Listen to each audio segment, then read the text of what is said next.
L'argent équivaut aujourd'hui à de la marchandise et à de la force de travail. Il est une indication sur quelque chose qui se produit.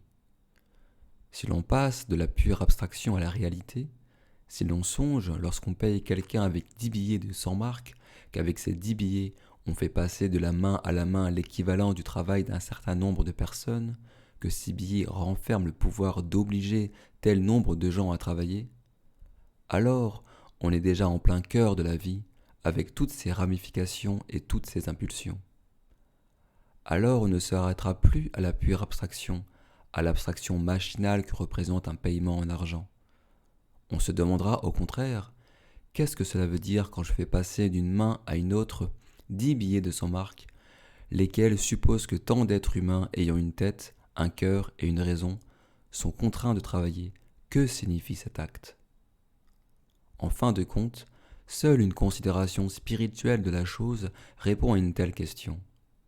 Prenons un cas extrême.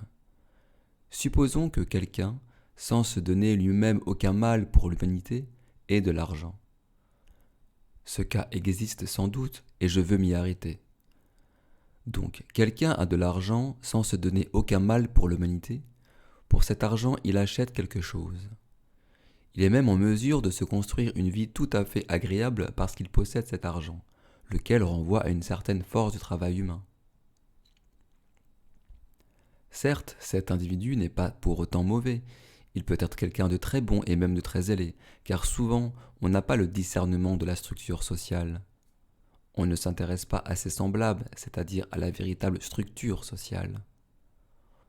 On pense déjà aimer les gens en s'achetant quoi que ce soit pour l'argent dont on a hérité, ou bien même en l'offrant.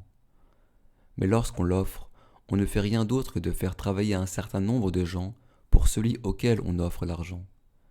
Parce qu'il renvoie au travail, l'argent n'est qu'un instrument de pouvoir.